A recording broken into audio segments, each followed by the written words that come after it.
since she's in charge, you should listen. All right, Mike, you heard. Phone up. I don't know. My wife just texted me, can you talk right now? Yes, I just call. You turn off your phone too. Let me read her back. Not yet. Yeah, that reminds me, I better shut it off. Say pin maker trying to turn off his phone. Mode. The files are in the Feel computer. good. Clear my browser history. All right, we're gonna try something a little different tonight. Something new for me, something new for these guys, something new for a pin show. So thank you, Corinne and the Baltimore Pin Show, for trying something different. So thank you.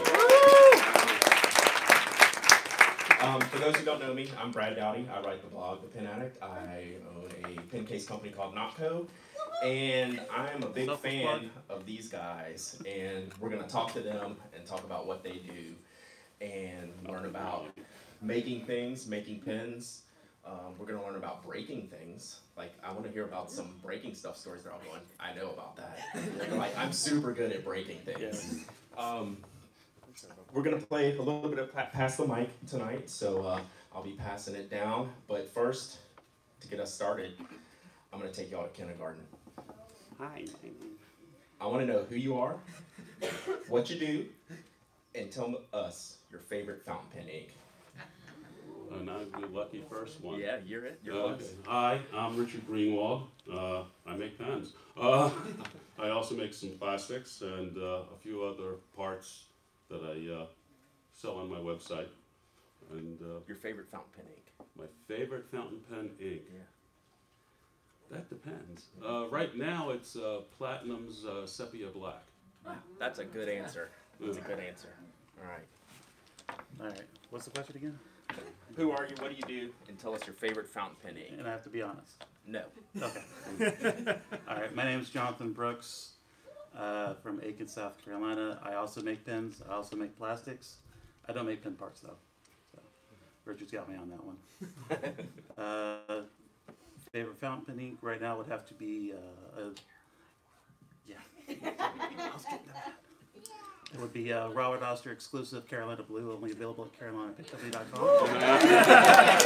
Next one. Wrong. It's Fire on Fire. Sorry, that's the wrong answer. My name is Chet Herbert from the Herbert Pen Company in Richmond, and my favorite ink, I'm going kind of backwards here I think, but my favorite ink is the Organic Studios Nitrogen Blue. Where's Tyler? Tyler in the house? I also make pens. And plastics. Hi, my name is Michael. I am listening, and I make pens with my daddy and my mommy, and my favorite ink is Carolina Blue. So we got pass the mic. Yeah, pass the mic. I also make plastics and pens as well. No, I should have said Somebody's that. voice. Since Mike did such a good job with that answer, we're going to start with him. He failed to mention the name of his company is Woodshed Pen Company. And when I grew up, I got taken to the woodshed a lot. And I want to know how the name of your company came about. And are you taking any of us out there later? Only the lucky ones. So, how it came about is when I started turning, I had this kind of like romantic vision of me being an older dude with a pair of coveralls, just in my shop out in a woodshed, just turning, and no friends, no life. That was pretty much it. That's how that came about. So tell us, can y'all hear me if I talk? And we do that.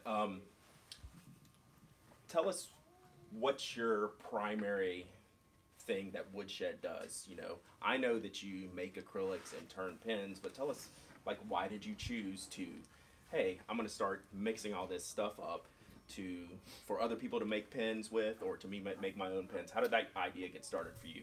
As far as like my own Making your own materials. Yeah, so when I first started turning pens, I was turning a lot of kit pens, and what I was, you start with kit pens. You start with generally wood, because it's easy to do. It's easy to come by. You can go out in your yard and find the stuff. And when I started with acrylics, I didn't like acrylics at all. I didn't like the colors, so I started making my own stuff. And from there, it just kind of blossomed into seeing, you delve into that more, and then you start seeing what other people are making. I ended up coming across the kitless pens, and then that just went, I don't know. And now here I am. I mean, short of it, but it's, yeah, I just didn't like what was out there, so I started making my own stuff. Now, out of all these gentlemen up here, I don't like where he's walking. The panel has I know Richard the if I least. may, the panel has suggested that I didn't like what was over here being made. We're gonna get there. At the time, I did not know that custom stuff was being done. So I didn't know these guys. I didn't know anything about all this stuff. So I'm talking about like commercially made stuff. Now you get the creme de la creme of fancy stuff over here, and I just didn't know about them. So that's a blog post title, fancy stuff over here. Um, We're gonna get into some of the differences between what all of y'all do, because each of you have a very unique style. Like not everyone may be able to right now, but in the future they'll be able to look and say, that's a Brooks pen, that's a Herbert pen, woodshed, Richard. So I want to talk to Richard about your materials and why they're better than all of their materials. Oh, we've had this I make conversation. good stuff. No, I won't say anything that my materials are better than theirs. That's rude. That is I'll save that for later. Yeah. No, that's behind closed doors and not in public. Yep. My stuff's better than yours. No, well, I've What's been different about your acrylics? Because there's a composition difference that you rely on that not everyone else does. Yeah, I make my resin, my plastics out of resins that are not usually made for the pen business. It's a polyurethane base, and the most common polyurethane that's out there, I just don't like. So I went searching for other polyurethanes, and I found one from a totally different industry, which I repurposed. And the colors, I make my own colors from powders, and then it's added to a proprietary liquid that nobody knows about. And that's how I came up with Flexigram. So how long have you been doing this? Making Flexigram per se, or making anything and then making Flexi. Okay, I've been making pens for between 20 and 30 years. Mm-hmm. And then how long? And I started been working like on this everybody material? else started doing. Started with the kits and the wood, and then Yep. you progress, and So what? I'm sorry, your question. The Flexi material. How? Flexigram has been around 6 or 7? Yeah, about 6 or 7. 7 years. So, how many of y'all do this full time? Can we get a hand raise? So this is their jobs. Like, they rely on these materials and y'all. their work and y'all liking their work to make it a living. That's a big deal. Like, for all these guys to do it themselves. Thank you for paying my mortgage. So let's pass the mic to Mr. Brooks. Gratefully. And we're going right for the dagger. And we'll back up because we want to talk about resins and making things like that. But what possessed you to attempt to make Urushi pens? Good question. Didn't think of that one.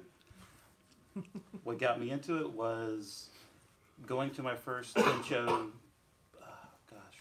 5-6 years ago. It was with Raleigh, and there was a vendor had some Japanese pens, and I knew nothing about it. I didn't know what it was. Didn't even know the word Urushi at the time, and I fell in love with it. I mean, just the simplicity, the artistry behind it made me want to look into it further, and never knowing that I was actually going to try it myself, I then, once I got into making my own pens and doing lacquer finishes with, stuff you'd find at like Home Depot or from like a guitar specialist store, then I spent a year, like literally a whole year, researching urushi, how to work it, how to find it, how to buy it and import it into the U.S. first, how to work it, how to cure it, how to not hurt myself or anybody else that comes in contact with it, which is a big plus. Why?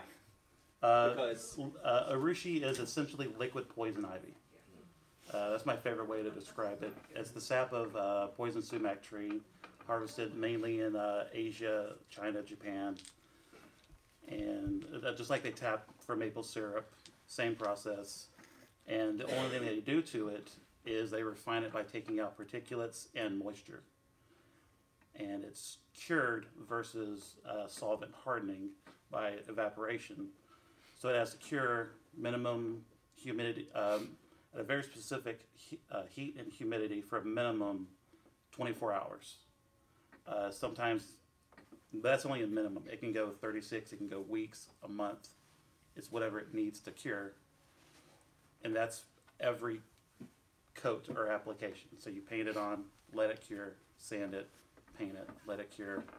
5 months later, you might have a pen that you didn't screw up on. What's an average number of coats? 20 to 50. All right, so one of the things I ask these guys to do is bring some of their work. So at the end, we'll get to check out some material. So all this stuff we're talking about, well, at the end, we'll ask questions, but you can see some of the things that they're working on, some of the things that they're talking about. So let's talk to Mr. Chet here. He caught my eye with these swirly materials that contain fountain pen ink in the materials. I want to know how that idea happened, and then while Michael takes notes,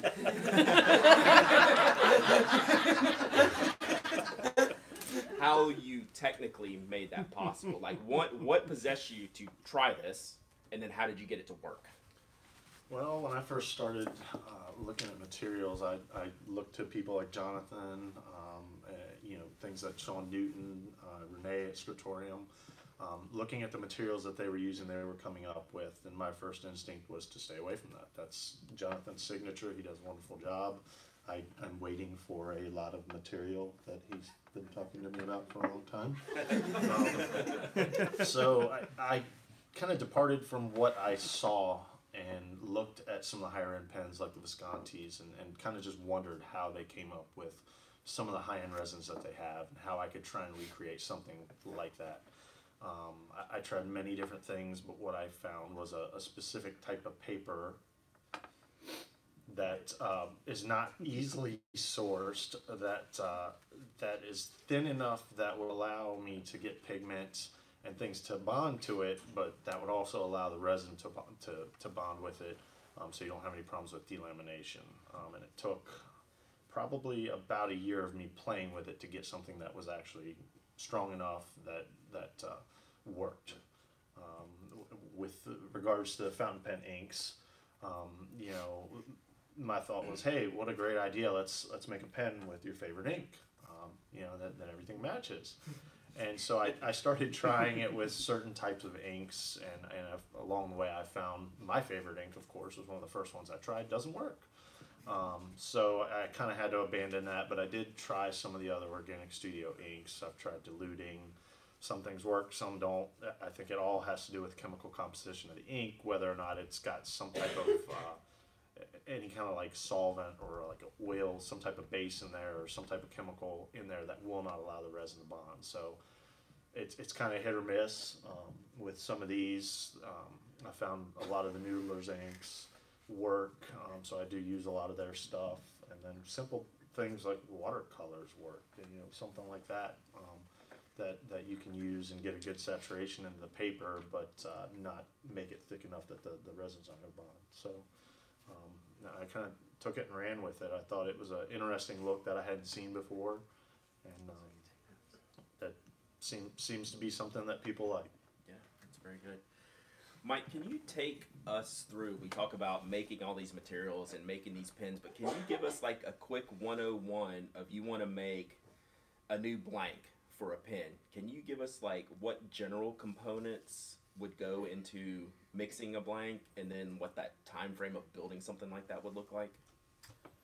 I think I understand the question. Yeah. Make me something. Make you a blank. Yeah. Yeah, well, depends. So depends on the material. So there's a couple different resins, you know, such as Mr. Richard here alluded to. The most common one that you're going to see now, I think, probably used in the kitless fountain pens, or the custom fountain pens, however you want to call it, is a polyurethane called Alumilite. That's the brand name for it. So it's a resin. It's a two-part resin, just like you would mix up a JB Weld or an epoxy. So you mix that up, add in your colorant, and the colorant is going to vary from whatever material. Well, let's say Makeup. yeah. Well, yeah, it's basically what it is. There will be it's makeup mica. discussion tonight. Yeah, I mean it's mica. It's basically or whatever colorant that doesn't cause a reaction with the material. So if you use a water-based colorant or like a liquid ink or something, you're gonna make a big foam mess. So it's just gonna cause a big reaction. That's basically all it is. And then of course it comes down to the artistry of the person. Artist over here, not an artist over here. So yeah, and you know, we try not to step on each other's toes either, as far as what we're doing when we're making our own stuff. You know, kind of looking over to see, all right, what are they doing? All right, I wonder how they're doing it, but I don't want to remake what they're doing. Now there are people that do that, and you know, I think most of us we don't. Yeah, we're interested in seeing, all right, how are they doing it? We're just curious to know, but we're not going to go anywhere near what you're doing. So I have no interest in doing what he's doing or he's doing or. So, and I think most of us are the same way. So, Yeah. it's kind of almost simple in a way, as far as making that material, but then it also kind of becomes, I think it's more artistry. So if you're more artistic, not all the other way, like me, but if you're more artistic, you probably have a better eye at it. So like you see these guys, they're great. I'm just trying to play catch up. So what's the time frame look like? Say you get an order from a company, let's call them Schmanklin Nistoff, and they need 20 blanks, which say, you know, what's the standard measurement? Premium. Yeah. So like say they need. I already got enough customers that are mad at me for being slow and behind. So let's say they need enough material to make 50 pens. They're gonna do a special run for 50 pens, and you need to create the color and get it right, which is a huge challenge for a lot of this. What would that time frame look like to you deliver a product? It depends. It depends on your workload. Like, so is I mean, there an if I answer was to to that start, question? well, yeah, it's kind of Yeah. based in hypotheticals. Right. But, I mean, honestly, because it depends on what your workload is and what your work style is, your workflow. I try to keep it separate. Try to have some days where I'm doing this, and then other times where I'm doing that. Most of the time, I just do everything together, and it all screws it up. But I mean, if you're going to start and sit down, and it also depends on your capacity that you have. So Jonathan can make a lot more blanks than I can. I just don't have that ability. So and he can do them a lot faster, a lot more than I am. I'm a little more pedantic, I suppose. James May for Top Gear fans. But I mean, if you're going to be, if you got to do 50, you can probably knock them out in a couple of days. Okay. So that just get gives them you cured and done. Yeah, I and think that shipped gives out. people a time frame on Yeah. what like a general, like, this is far from a raw piece of material where it's a lot of time and effort to get here, but this would be considered a raw piece of material that you would send out then gets made into a pen. Right, and you talk about adding your own color. So they're mixing their own colors. I'm not. Right. I'm using more of a basic. This is Sure. this is what it comes in. That's what it goes out as. Right. Now, if I don't have I don't have the inclination to sit there and try to make up my own colors either. So I don't, and that's another thing that just kind of differentiates me. So these guys are artists; they're making their own stuff. I'm just kind of using what's available. Yeah. All right. Very cool. So, getting to know Richard a little bit over just this quick show weekend, my life has been shortened for it. But he does something that actually none of these other guys do, and something that I was not aware that he did. And he makes a lot of his own metal parts. Mm-hmm. So there's a lot of clips and clip bands, and even outside of metal parts, filling mechanisms. Mm-hmm. Like you're from at least what I'm gathering, so far in our conversations, you're like a super fidgeter of making pieces, parts. I got a And lot of time. You do it in metal. You know, what parts of the pens, like you brought some examples, we'll show these later, like what sets your pens apart as far as like the metal components go? What materials are you using? What, you know, what parts are going in there? Tell us about that part of your business. Well, what parts, it all depends, you know, pun intended. Well, you know, basically, it's gotten to the point where I make everything. You know, in one of my pens from this past summer, I made everything but the nib feed unit. This latest pen that I have, which is just a one of a kind, is I make everything. Nib, feed, the whole kit and caboodle. So basically, you know, if I make a pen, I make everything. Okay. So, you know, the metal work. Insides, outsides. Yes, yeah. And, you know, metal work, I trained as a goldsmith another lifetime ago.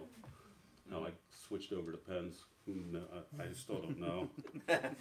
You know, go from working in gold to working in brass. Yeah. But no, you know, when you screw up in brass, it's a lot cheaper. Yeah. So. And what about the filling mechanisms? I mean, are you making? I'm making these two? make a plunger filling system, which most of you don't know the different systems. There's a piston system, which should be called a plunger, and the plunger system, which should be called the piston, but one screws and one plunges. So, and there are other filling systems like you know, a bulb system or a sack with lever, or a sack twisting sack. You know, basically, you have to know all the different pens. There's pneumatic systems. If you're a pen collector, then you know the systems, and you end up studying feed design and nib design and the whole kit and caboodle. Yeah. So you just want to sit there and you go from buying parts to it's the progression, you know, of trying to better yourself. Yeah. So. Yeah. I've been fascinated. Y'all should stop by all these guys' tables, but Richard has some display pens out there that you can play with and see all these mechanics that the actual person sitting in front of you made, and that's pretty cool. So Jonathan, Mike talked about casting materials and talked about how you do a lot of custom materials, and I kind of know the answer to the let's build a material question, but I think it's worth sharing with this crowd because they may not know like what physically goes into that liquid that turns into the magic. Okay. Alright. So, let me get this in front of me. So as, you know, Richard and Mike and Chad mentioned earlier, there are several different types of colorants, pigments that you can put into the resins to make different effects. With the Alumilite resin that you use Alumilite direct, the three of us are using, anything that is water-based is a no-no. So, you know, anything that has the slightest amount of water in it will not work in our resin. It creates a completely nasty mess. We'll just leave it at that. So you have to look at other forms of pigments. My favorite is makeup. You can buy it by the pound. It's sparkly, it sheens, it shimmers, it shines, and you can get it in unlimited colors. So that is one of the most popular forms of colorants that are used. But you can embellish that even further by adding dyes, adding opaque pigments. Gel coat paints are a big one that I use, made for automotive use. And marine, painting boats and such. Fiberglass. What's that? Fiberglass. Yeah, fiberglass. You can get, you know, like again, you can get just about any color out there, and you can blend them all together to create different effects. And then even from there, you can make your own colors, which is what I do. Nothing I use is straight out of a box or a jar or a bottle. I blend 7, 8, 10 or more pigments to make one single pigment, and then use that into my pens. That way it just sets me apart one extra step above, you know, the competition or, you know, the guy next to me. Or next to him. So, do you keep recipe cards? Oh yeah. Yes, I have, well, probably a stack that high of, you know, failures and another stack of good ones. Yeah. For Kanalea for one, you know, Hugh and Carol, they put me through the ringer. You know, they're not here. I looked for them earlier because otherwise you'd be like, no. You know, they kind of put me through my paces, developing the color palettes that they want based on the imagery and, you know, all the photographs that they take. All right, so we've made some blanks, we've made some mistakes, and we finally figured out what we like in a blank, and all of y'all take that a step further and turn them into pens too, right? So Chet, why don't you talk to me about moving from a blank and how you learned to turn that into a pen design? You get the It's not that hard. Well, my background started really early in high school with engineering. I started doing 3D design work when I was, I think, around 14 years old. And as I got out of the Marines, I went into fabrication, which was my ideal job. And I was a project manager, and I got to do all the fun behind the scenes engineering, boring stuff, ordering, quotes, but I also got to go down and manage each task. So I had to learn what time it took to complete the tasks to make the end results. So I was lucky enough that the company that I worked with said if you can demonstrate that you can operate the machinery safely, that you can go down and play. So I started playing and learned how to use the equipment and started playing with CNC equipment and kind of started doing that. And then I departed from that job, unfortunately, to relocate to Richmond and went to electrical engineering, which was extremely boring. Never lost the passion to tinker. I basically had every tool in my garage except for a lathe when I decided that I wanted to make a pen instead of buying a high-end pen. So I purchased a lathe, and some of these guys may have started with kitted pens. I did not, nor did I mess with wood. I went straight in for working with a metal lathe. With an engineering background, I thought that was the easiest thing for me, was to be able to design something in the 3D graphics software that I already had. You know, I could check for clearances and knew how to, you know, design my own components, and kind of just went at it from there and slowly accrued all the tooling, the countless things that we've probably all got lots of that you wouldn't imagine. Every little tiny tool that you know, was very helpful that you wouldn't know what it was really for unless somebody suggested it. But you know, I gathered all the tools and started doing it as a hobby, and that was kind of, you know, that was my start into turning. Mm-hmm. Yeah, I think I addressed the question. yeah, no, you got it. We're good. We're gonna get more into it. Mr. Allen, what was your first pen design, and do you hate it today? Much to the chagrin of fountain pen lovers, my very first one was a slimline, and I still like it. They're useful. I still actually use ballpoints more so than anything else, because most of the things that I write are filling out address labels and customs forms. So I'm using a ballpoint pen.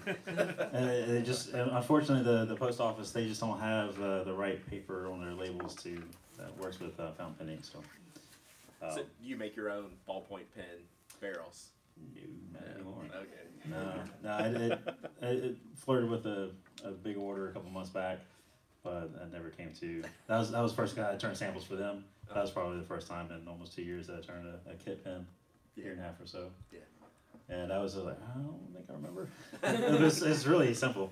Once you know how to do it, it's pretty simple. But. Yeah. So what style of pens do you like to make these days? What is, your favorite shape or, barrel style? What are your favorite features in when you're making a pen? Yeah, so when I'm making pens, and that just drives people nuts too, is that I stick to one shape and size. It's I don't know if it's a more of like a flatter end, just straight, nothing really special.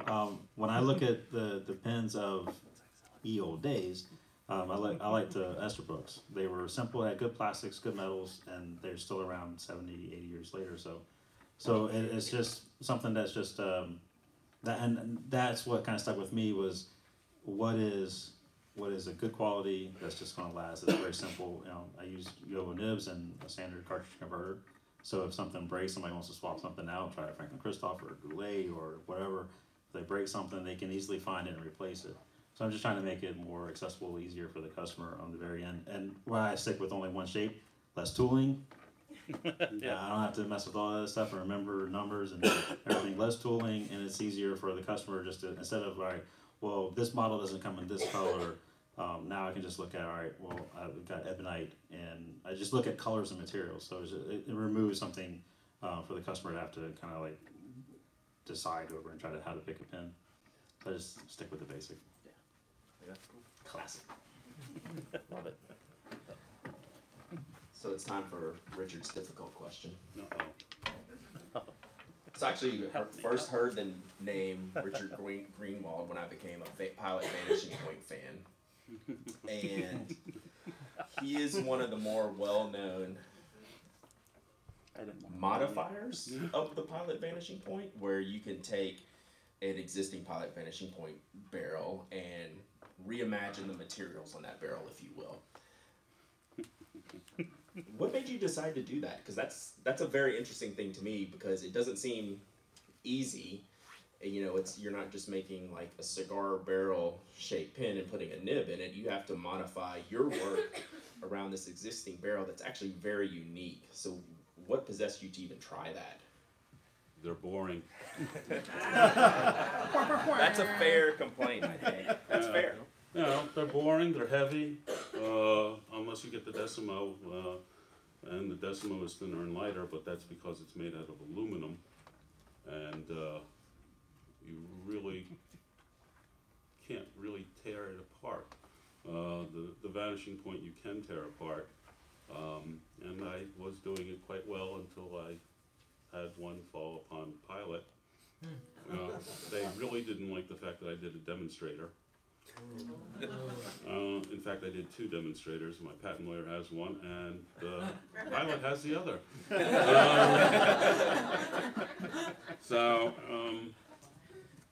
And then they sent a very polite, through the grapevine of the industry.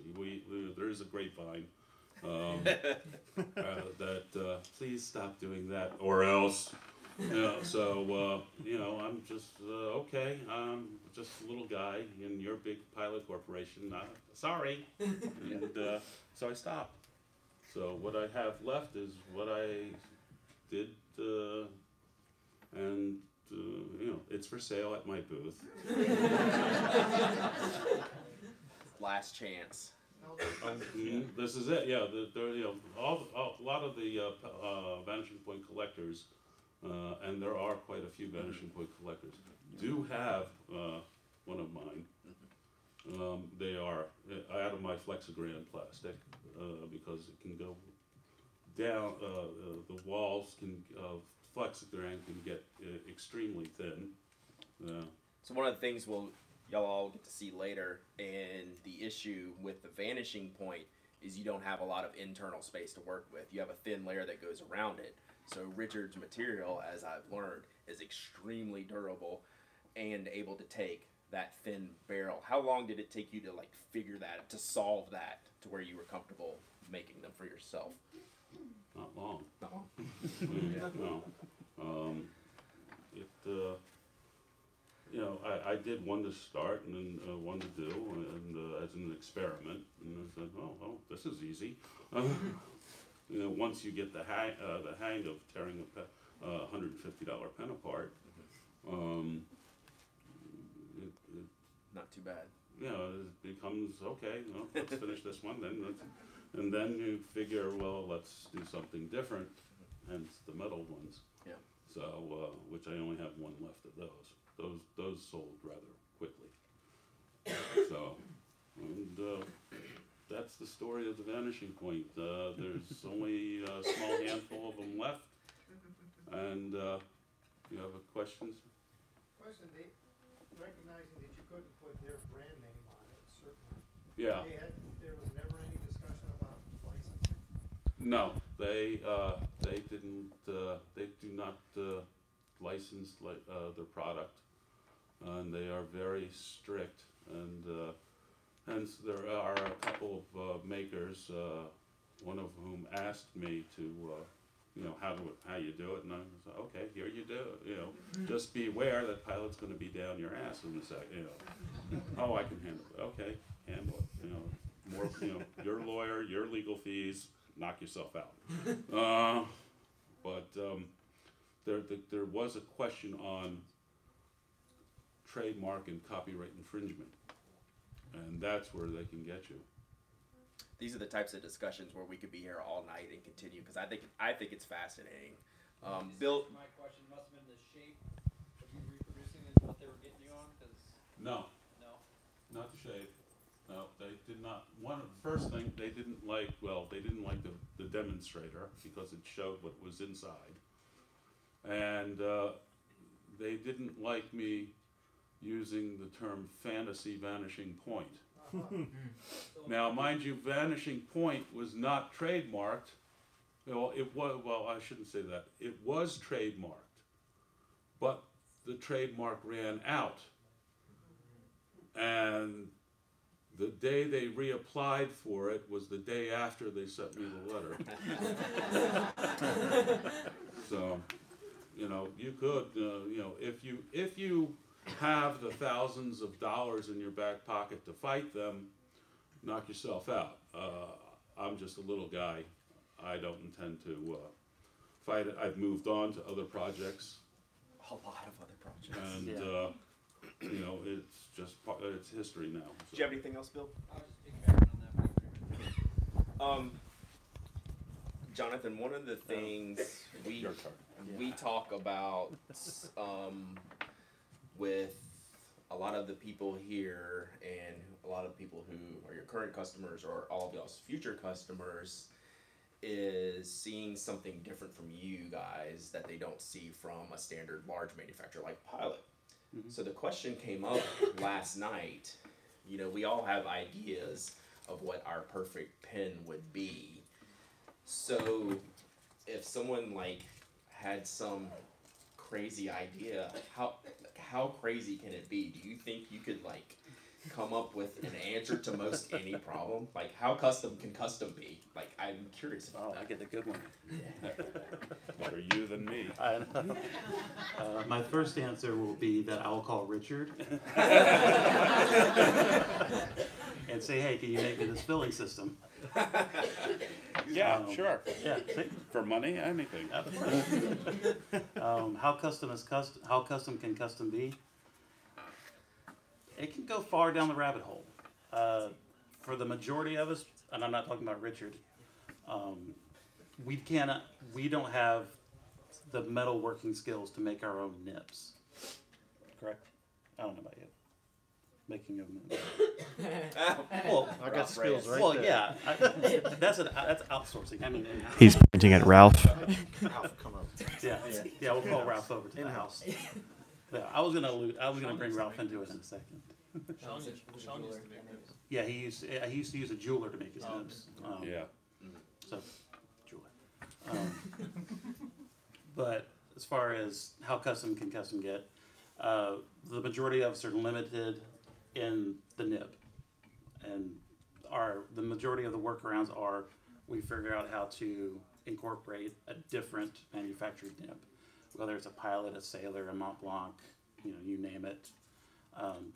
The majority of the time, there is a workaround to install that nib into your pen.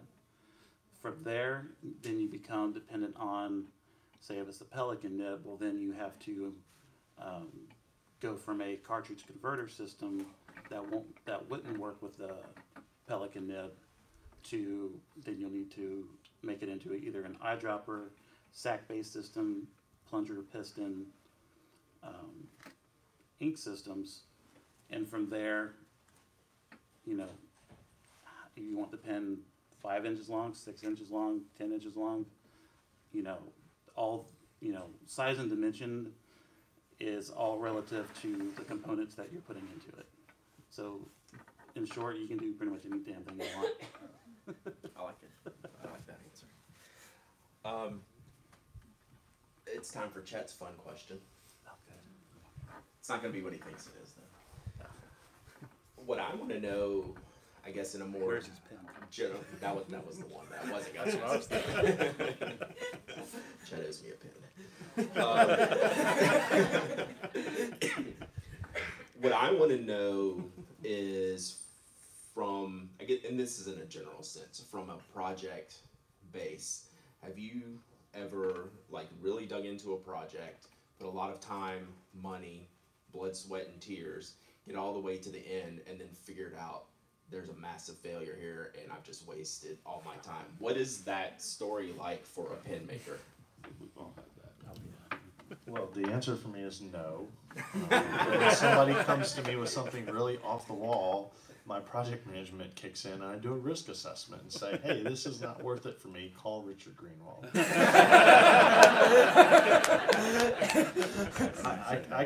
I know what my limits are. There's been some people have asked me to do some things that are very specialized to casting metals.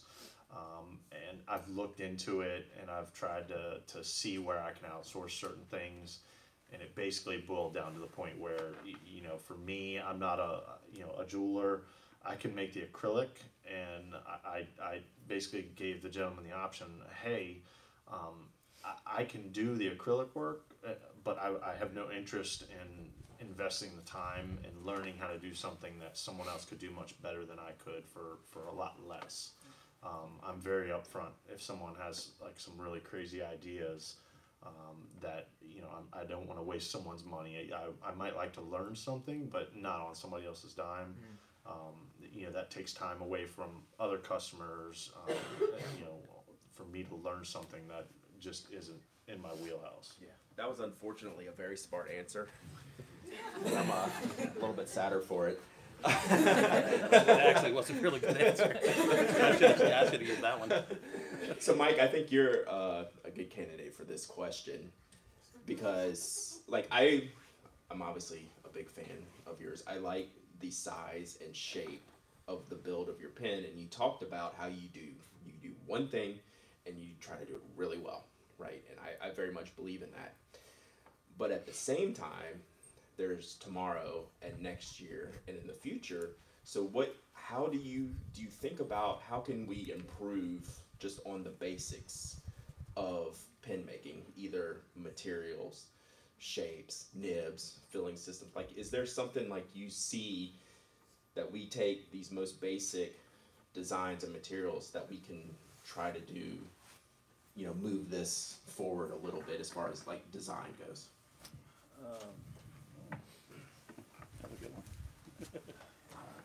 Stop listening. I was trying to wrap my head around the question.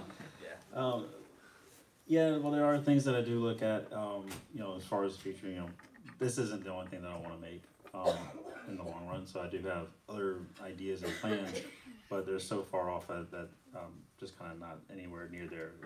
I haven't developed those abilities to move forward on anything like that. Do you see anything in the bigger picture just of this maker community as a whole? Because I think we've all seen this type of product just continue to grow, and there's y'all guys are leading the charge on like this type of thing. Is there anything you want to see like other makers do or customers should know about buying, you know, products that are made by the people they're actually physically purchasing the pen from?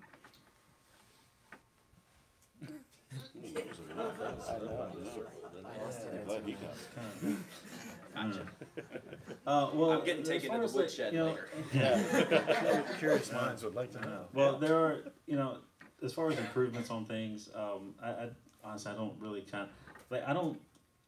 people don't believe me, but I don't listen to a lot of podcasts. I don't try to follow a lot of what other makers are doing because I don't want to get kind of wrapped up in following what they're doing.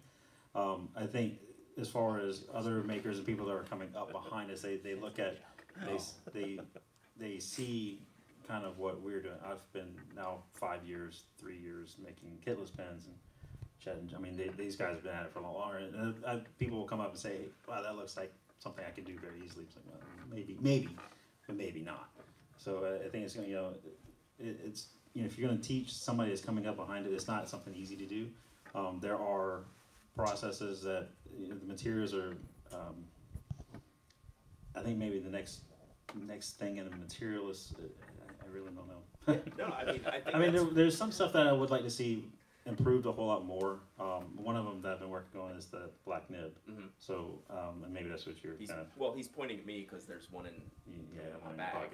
your pocket. So, those who are familiar with the Black Pen Society, last year we did some stuff with Paul Arano, the Grand Poobah, to do a Black Pen Society for 2018.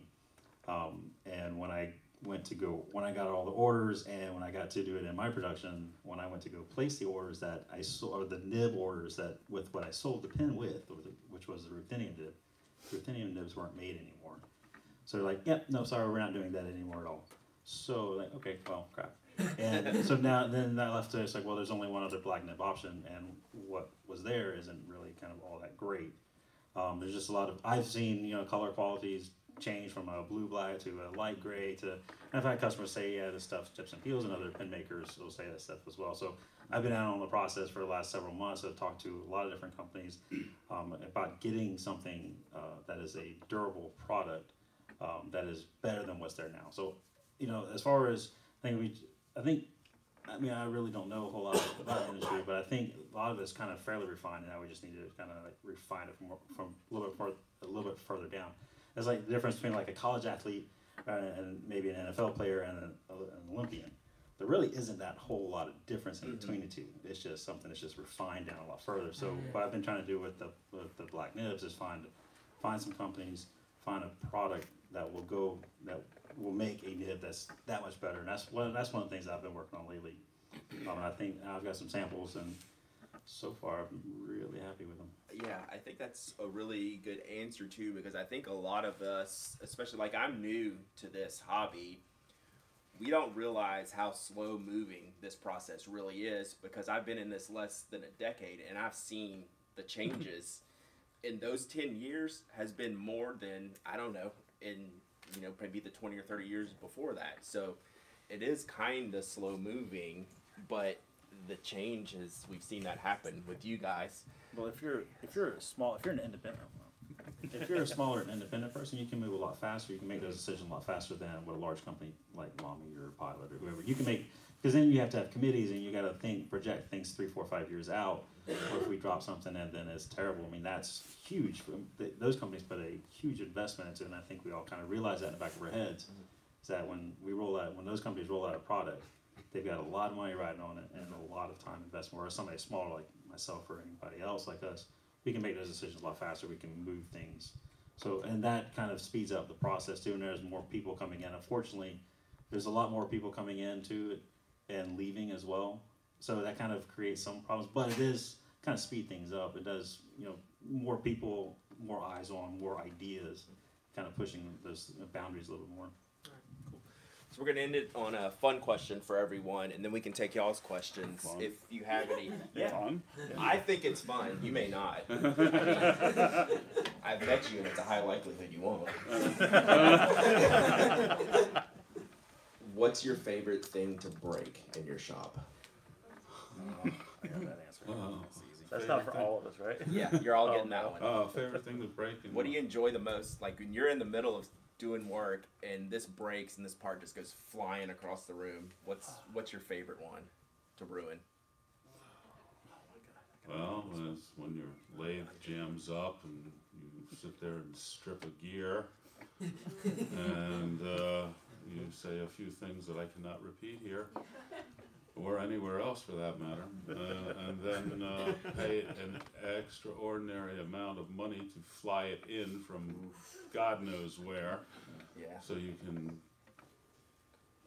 That's the latest thing that happened to me. You know, that's painful. Yeah, very painful. Machine breakdowns. The machine, yeah, because you're done. You can't move on. The worst part about it's user error a lot of times. And that's what it was. It's the worst part. My, You didn't hear my big that. fat That was belly user hit error. the wrong lever. Hey, I did it the other day. Yeah. So Jonathan, what have you broken that's been fun recently? It wasn't as much of a breakage as just a total loss. So I like that it's fun because it's not my money. Yeah. No. So I was doing Urushi, and I had some gold powder out, sprinkled on the pen, and I sneezed.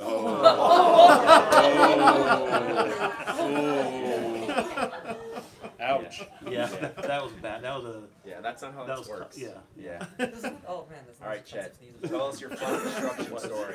My absolute favorite thing to break in the shop is when I have your order in front of me and I am sitting there polishing your pieces, and I get to the very end of your pen, it's all finished, and all I'm doing is getting all the little scratches out, and the buffer wheel takes that little piece and shoots it across the garage, and it hits the brick wall, or it goes somewhere that I don't know where the section went. It could be in 5 pieces, it could be behind something, but my garage is so sparkly clean that I can't seem to find it anywhere until about 6 months later, and oh look, it doesn't have a scratch on it.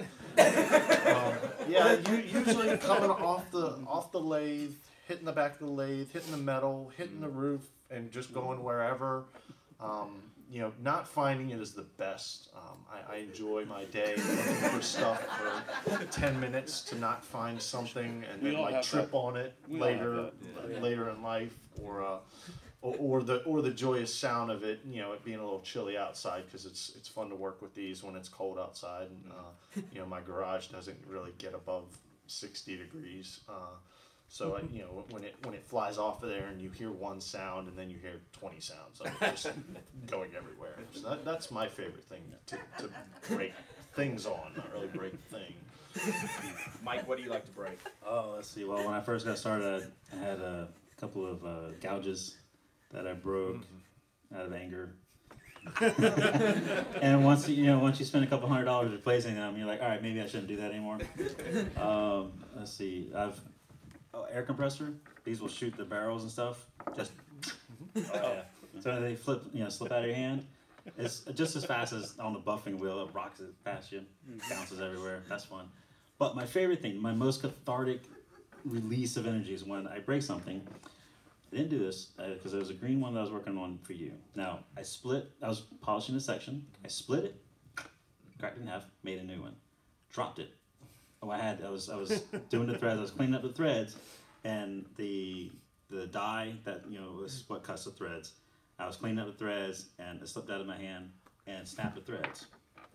So that goes in the trash. Now usually what I do is I have what I call a Mr. Smashy stick, which is a piece of maple that probably like 6, 7, 8 years ago I carved a big mallet out, and it's about the head on it is about this long, it's like that big around. Bam! Just smash everything, and it goes flying everywhere. Then I gotta go find it because my dog will eat it.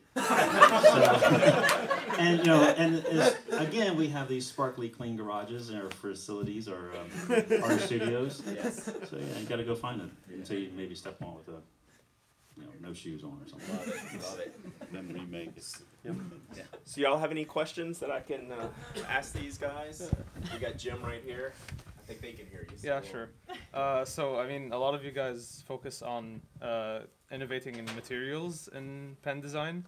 What do you guys think of some of the people who innovate more in the geometric and industrial design of pens, so that we get just more interesting or different shapes, and sometimes things like overlays and whatnot? And is it something you've thought of doing yourself? I love it myself. I love that you're doing that. And actually, somebody suggested to me recently that I tried the faceted pins. I have no interest in doing faceted pins. Because like what we were talking about, somebody, I think maybe Jonathan talked about our chat. There is somebody else that's professional at doing that. That's what they do. They have the setup. That is, they have that skill. I don't have a desire right now to learn that skill or to even try to go for it. So let the professional handle that because they're going to do it a lot faster or better than I can. But I love the faceted pin. I love looking at the signs. I hate seeing them because I look at it and go, ah, dang it. That's the skill that I don't have, and they're beautiful. I absolutely love them. So I'm the same way. I love it when you guys order them, but then I hate doing them. The end result is great. Some of my favorite pens have been some of my shaped pens, but it's a lot of hand work. So it is a lot of work. So please keep that in mind when you guys are ordering them, and we say, hey, it's going to cost an extra $80 or $100. Well, you can see me or any one of us sitting up there like hand sanding things or using files, and like all that work is not done on the lathe spinning. All that stuff is done by hand. It's very meticulous. So it's not for everyone. I recently started I think I've only done a couple on a new mill that I have, and it makes life a lot easier to actually get the facets, but finishing there's no easy way. Do we have any more questions?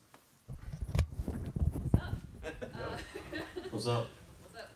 I was wondering, in terms of like on the creative side, almost like artists and sort of like growing your craft over the years, like when you have the opportunity to try a new material, like Jonathan, I saw a little liquid pearlescent earlier today and was just like obsessed with it.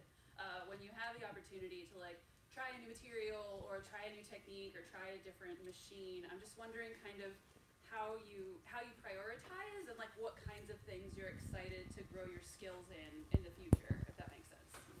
Yeah, where do you fit in the where do you fit in the time to try new stuff? To try something new. Binding time to make Binding something? time. Yeah, binding time. Yeah, it's a concept, that's for sure. Finding the time to prototype, design, work it out is the hardest part for me specifically, because I am so backed up on commissions for pens, urushi, and materials for all the different companies. I have found it more and more difficult to find that time to try new things. But believe me, I have a notebook full of ideas, and what I usually do is just not sleep. And Charge more. charge more? Okay, who was that? Raise your hand. Meet me at my table next to Kanalea tomorrow, and we'll talk. Oh. Go ahead. I wanted to ask Jonathan, from the time you mix makeup into your illuminate stuff, how much time do you have? How much time do I have? To manipulate it. Before you cast, Okay. I assume you Once manipulate it, pour Right, it, so pour it and manipulate it. Illuminate is a 2-part resin, as Mike alluded to. It's part A, part B. You mix it together, and that's when the clock starts. There are different formulas of it that to use. I use what's called the slow version, which is not really slow at all in the grand scheme of things. You have about 12 minutes if you're lucky on a cool afternoon. 12 minutes from the time you mix it together to the time it has to be under pressure. Not pouring it into your mold or thinking about pouring. It has to be under pressure in 12 minutes, usually less. And your pigment selection, the type that it is, will also play a factor in how fast something will cure. Because illuminate is exothermic, so once the timer starts, you can feel the liquid getting warmer and warmer and warmer. So the 12 minutes is a guideline, not a rule. Temperature is really the key to getting it cured properly, or to get it your color separation. If you want more color separation, you have to wait to the last minute to pour. That keeps your resin thicker. It has less chance of becoming muddy as you swirl it or pour it into your mold. but at the same time, you risk trapping air inside your mix, because if it goes from liquid to solid too fast before you get it under pressure, you're going to trap air, and your casting will be, ruined. Why don't you talk about how you do the limelight light and slow? Oh, no. Yeah. All right, we got a question right here. So, Yeah, go for a hypothetical. What material or technique would you like to explore that you haven't? Something that mimics a parka celluloid. That is the prototype number 1 on my list. I think you've tried it. I don't know how successful it was for you yet. It was. Hey. This was something that I tried. I think I showed you some of the prototypes. Yeah. I've had success with it, but it falls into the question that we were asked earlier, is where do you find time to get new things? It's taken me 6 months to make another mold. The original mold that I made worked, but it wasn't stable enough to actually get the symmetry like Arco. That's like the grail of the materials that nobody can have, really. Yeah. So, I've been trying feverishly at it, but unfortunately trying to fit something new in is kind of hard, especially when it's something like that's not anywhere near as intense as, say, Urushi, but it's still a long process of, I use 3D printing to make mold, make a reverse mold, and then I use silicone to make a mold, and then that has to be, you pour one resin in, and then you have to pull that out, and then you have to pour another. So it's a arduous process.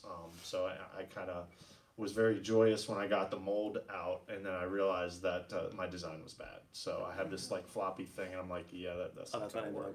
Yeah. So I was like, oh, okay, I realized what I did wrong. And I just haven't got back in and had the chance to make another reverse mold and get more silicone to make a real mold out of. But things like that's the things that I know we probably all strive to try and invent things that were a success in the past that you just can't get anymore. Yeah. I'm gonna play with more celluloids. Any more questions? I've been right here. We'll take just a couple more. We can't keep everyone too much longer. 2 more questions if we have them. Let's go ahead. I got a question also for Jonathan. For your, with regards to your Urushi work, Yes. and you mentioned the the varying curing times. Mm-hmm. How do you know when it's cured? I'm assuming you don't touch it. You do actually. You can touch it with a glove or with the back of a paintbrush. It doesn't have to be your finger. Essentially, when it's dry to the touch, you think it's dry, but it's really when you start sanding to it, because the layers are so thin on this. I usually start anywhere from 3,000 to 5,000 grit automotive wet dry sandpaper, and at times that's too aggressive.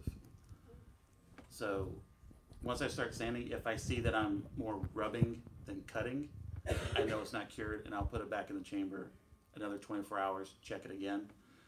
But generally, because my schedule is so jam-packed between all the different facets of what I'm doing, most times it cures for 36 hours, sometimes 48 hours. So by then, I have a pretty good chance of it being cured by then. All right, we got anything else?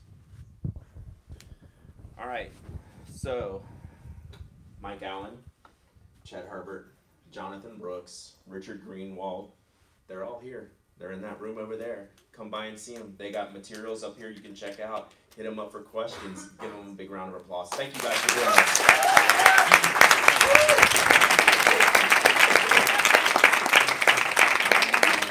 One last thing from me is I would love feedback on this. What can we do? What can we do better? What can we do next time? So that's important to all of us involved in these pin shows. So we want to hear from you. Y'all know where to find me in there. Come let me know your thoughts. I would love to hear them. So I appreciate y'all coming. Thank you.